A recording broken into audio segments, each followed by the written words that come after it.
Salam kasih dalam anugerah Tuhan Yesus Kristus. Senang sekali Bapak Ibu, hari ini saya akan kembali mengajak Bapak Ibu Saudara merenungkan firman Tuhan dalam program Sapaan Gembala GKI 5, Selasa 11 Juli 2023. Saya akan membawakan renungan dengan tema Kisah Sapi yang Jujur. Sebelumnya kita berdoa. Bapa Surgawi, kami bersyukur untuk berkat pemeliharaan dan karya Tuhan yang terus Engkau nyatakan dalam hidup kami. Dan kami juga percaya Engkau terus hendak menyapa kami lewat firman Tuhan yang kami baca dan kami renungkan. Dan Roh Kudus-Mu senantiasa menolong kami. Dalam Kristus kami berdoa. Amin.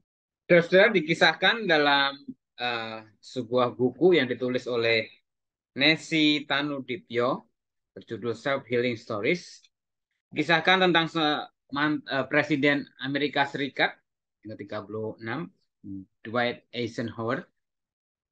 Suatu ketika memiliki tetangga yang mempunyai seekor sapi yang hendak dijual. Eisenhower panggilannya ya. Bertanya kepada si pemilik sapi tersebut. Pertanyaannya, silsilah sapi ini dari keturunan apa?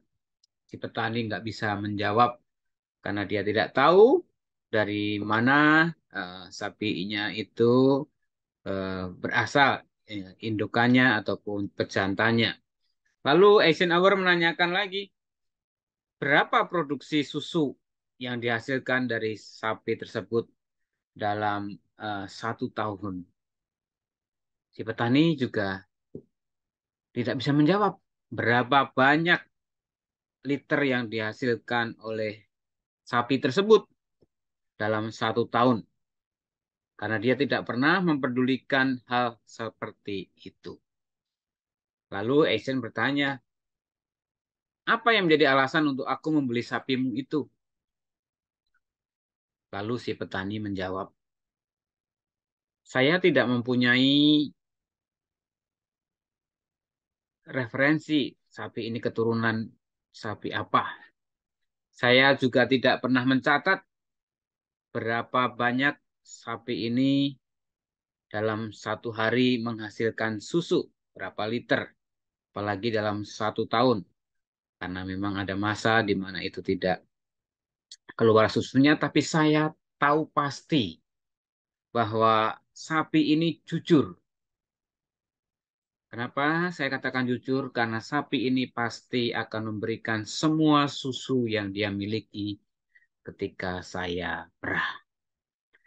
Bapak sekalian, jawaban si petani ini yang akhirnya membuat Eisen memantapkan untuk membeli sapi tersebut.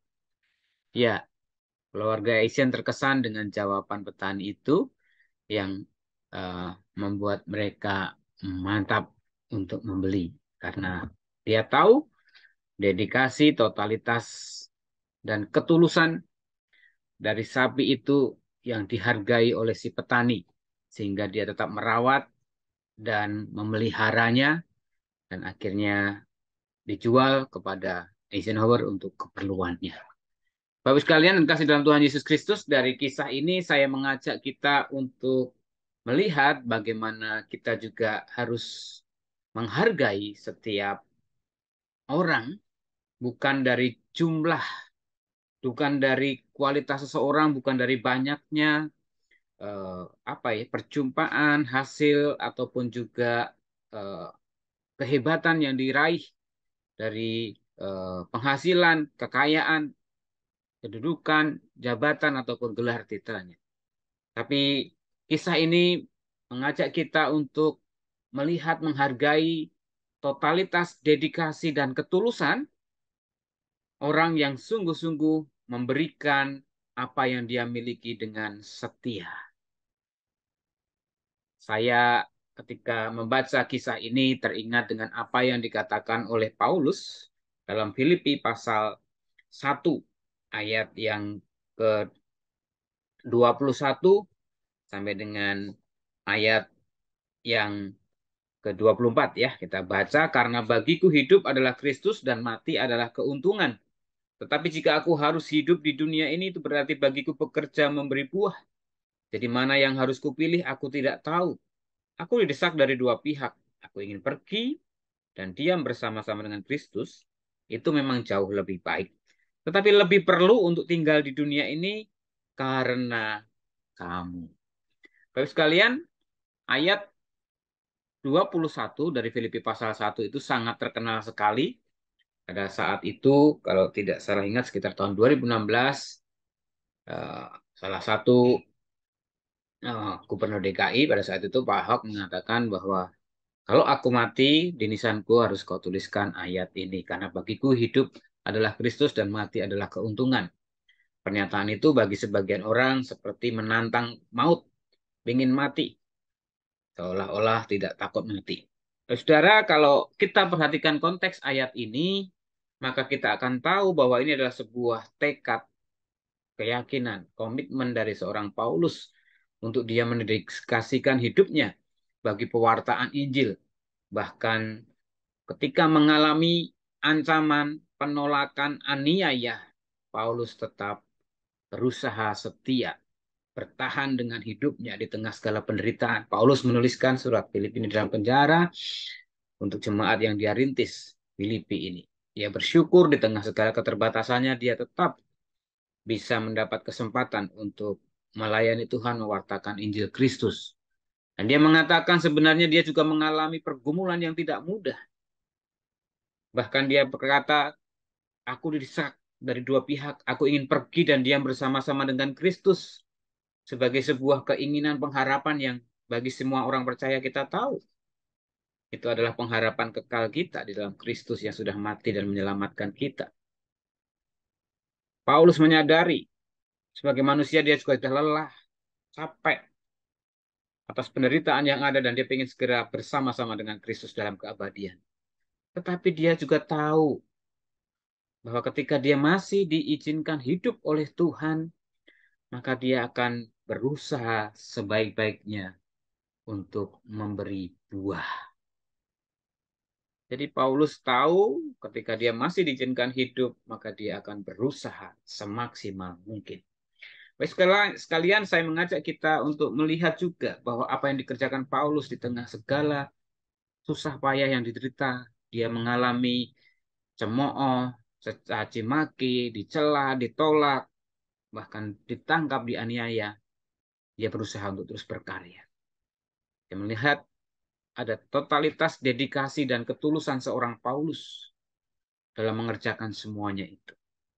Dia tidak menyangka, ya tentunya dalam arti tidak pernah merencanakan bahwa apa yang dia kerjakan dengan totalitas dan dedikasi itu ternyata akhirnya menjadi fondasi nilai-nilai Kristiani dalam Alkitab, yang dalam Perjanjian Baru ada 15 ditulis sebagai didedikasikan atau diyakini sebagai tulisan Paulus, dan satu surat yang didedikasikan sebagian ditulis oleh Paulus.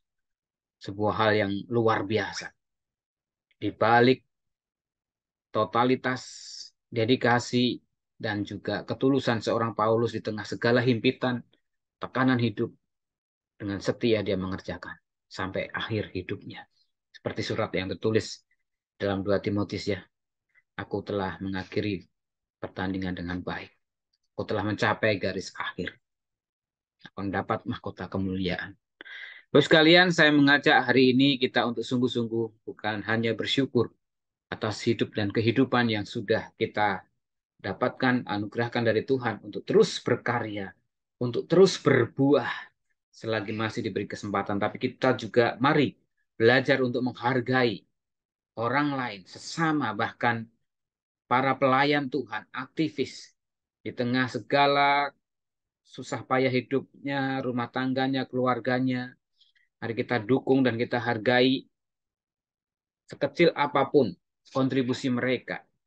Selama itu dilakukan dengan totalitas, dedikasi, dan kesungguhan, Tuhan bisa memberkatinya. Mari kita belajar untuk bukan hanya bersyukur, terus memberi buah, tetapi kita juga belajar menghargai setiap orang yang mau mendedikasikan hidupnya untuk mendukung pelayanan pekerjaan Tuhan dengan kesungguhan dan ketulusan. Dan biar nama Tuhan dipermuliakan di dalam setiap laku hidup kita. Tuhan Yesus memberkati. Amin. Mari kita berdoa. Tuhan, kami bersyukur pada kesempatan yang baik ini, kembali kami boleh merenungkan firman Tuhan tentang arti kehidupan, di mana ketika kami masih diberikan kesempatan hidup, adalah kesempatan bagi kami untuk berkarya, menghasilkan buah, di mana keberadaan kami Tuhan, buah yang kami hasilkan adalah buah-buah yang berdampak, berguna, bermanfaat, bukan hanya untuk diri kami, tetapi sesama kami. Dan itu semua dipakai untuk hormat dan kemuliaan nama Tuhan saja. Dan ajarkan kami juga untuk terus melihat dengan ketulusan, menghargai dengan jujur dan tulus orang-orang yang telah ambil bagian dalam pekerjaan Tuhan, orang-orang yang sudah mendedikasikan hidupnya untuk melayani Tuhan, sekecil ataupun sesederhana apapun yang mereka kerjakan.